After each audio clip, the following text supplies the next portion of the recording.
Hello tout le monde et bienvenue dans cette nouvelle vidéo. Je vais vous montrer ici quelques petites idées d'apéritifs qu'on peut faire pour les fêtes de Noël et de fin d'année.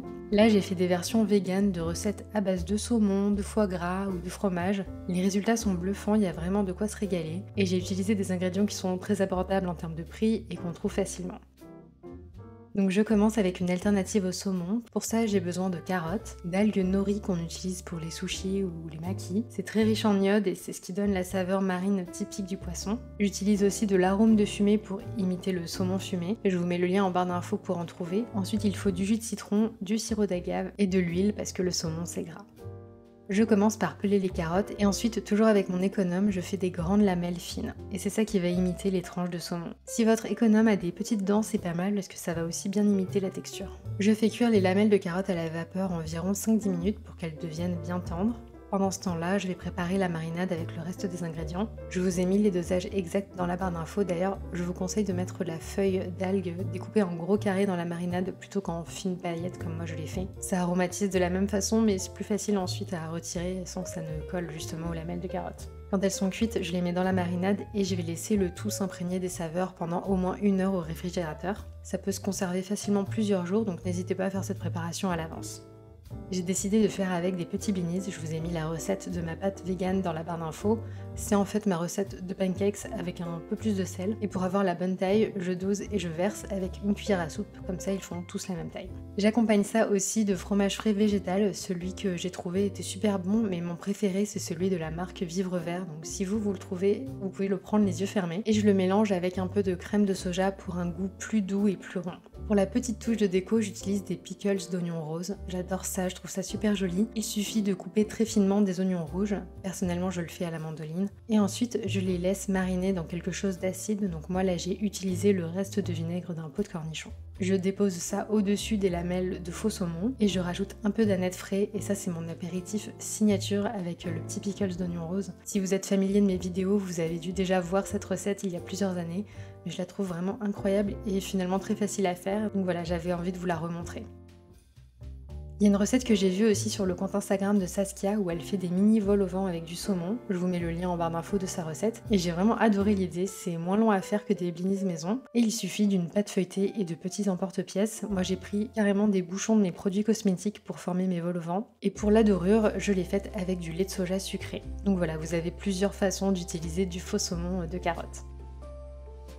L'apéritif suivant est ultra simple et franchement pas besoin de tuto, tout le monde a déjà fait ça. Donc j'ai fait des petits toasts façon chèvre-miel, sauf que j'ai utilisé du fromage végétal imitation chèvre. Oui, ça existe et c'est plutôt bien fait, celui de la marque Nourish est pas mal, juste il faudrait qu'il le fasse en forme de vraie bûche de chèvre. J'utilise aussi du coup des noix, du sirop d'agave et du romarin.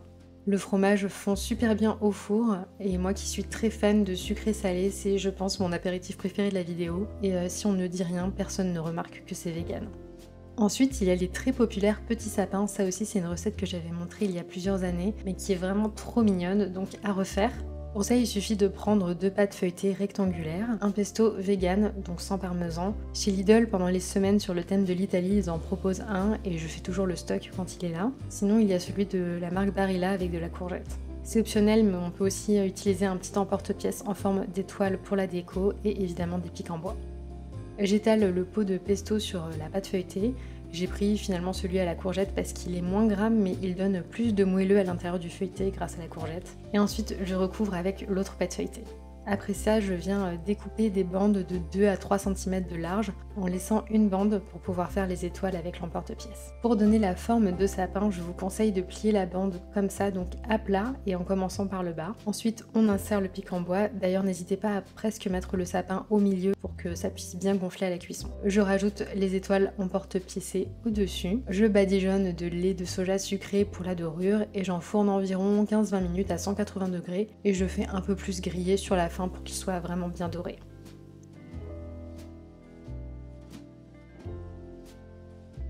Et enfin, pour la dernière recette, je vous montre comment faire son propre foie gras vegan. C'est vraiment pas difficile techniquement, ça demande juste de s'y prendre un peu à l'avance et aussi d'avoir quelques ingrédients un peu particuliers, mais que personnellement j'achète sur Amazon très facilement.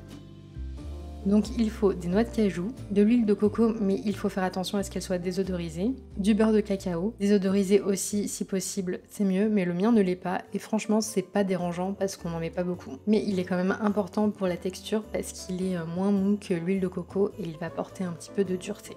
Ensuite, il faut des champignons séchés. J'ai pris ceux que j'ai habituellement chez moi, donc des shiitake d'épicerie asiatique et des champignons noirs. Il faut aussi de la levure de bière. C'est optionnel, mais de la poudre de bouillon de volaille vegan à base d'arômes artificiels. Je le trouve aussi en magasin asiatique et ça c'est un indispensable de ma cuisine. Du jus de citron, du concentré de tomate pour la couleur et ensuite pour aromatiser le foie gras, on peut utiliser de l'huile à la truffe par exemple. Et moi j'ai fait à l'armagnac et aux 4 épices et évidemment du sel, du poivre et très important de l'agar-agar. Je vous ai tout détaillé dans la barre d'infos, les dosages, les ingrédients et où les trouver.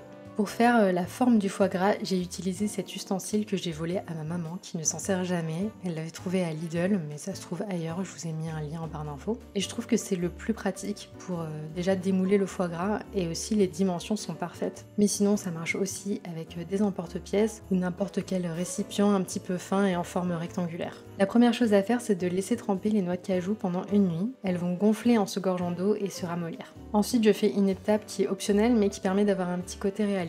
Je mets donc le contenant quelques minutes au congélateur et pendant ce temps je vais mélanger un peu d'huile de coco avec du curcuma. Je fais fondre le tout même pas 30 secondes au micro-ondes et je vais verser ça sur les parois bien froides du contenant. Ça va redurcir quasiment immédiatement et ça va imiter un peu visuellement le gras un peu jaune qui est autour du foie gras. Ensuite on passe à la vraie préparation. Donc je vais peser l'huile de coco et le beurre de cacao. Je fais fondre le tout au micro-ondes aussi, environ 2 minutes. Je vais m'occuper de réhydrater les champignons avec de l'eau bouillante et j'égoutte les noix de cajou qui ont trempé toute la nuit. Je vais mettre tous les ingrédients dans mon robot, sauf que je mets juste l'eau des champignons et pas les champignons avec. Et je vais bien mixer pour avoir une texture très lisse. Si vous pouvez profiter de mes erreurs, ne soyez pas tentés de mettre plus de concentré de tomate pour la couleur à cette étape-là, parce qu'elle va se révéler en fait à la cuisson.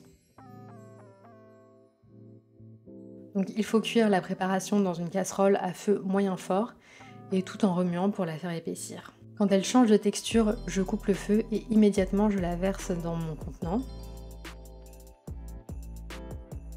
Je réserve au frigo et toute une nuit idéalement, le temps que ça se fige bien. On peut aussi mettre ça au congélateur, ça durcit un peu plus violemment donc la texture sera peut-être moins ressemblante au final mais ça se fait quand même. Pour découper les tranches, il faut le faire quand ça sort tout juste du frigo et que c'est bien froid et dur, sinon ça se ramollit. Il faut éviter de laisser ça à température ambiante trop longtemps.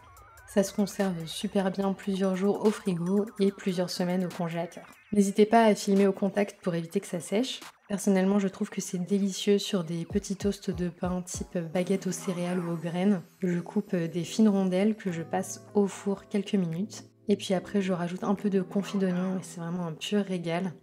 J'espère que toutes ces petites idées vous ont inspiré. Dans le titre de la vidéo, j'ai mis que ces apéritifs étaient classe parce qu'ils ont la particularité de n'avoir nécessité aucune souffrance animale. Et moi, personnellement, je trouve ça très chic de pouvoir profiter de ces moments de partage sans que ça n'ait été un calvaire pour d'autres individus, et bien sûr en incluant les animaux.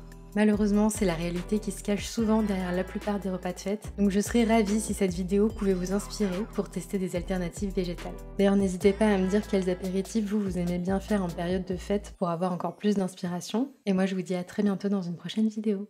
Ciao!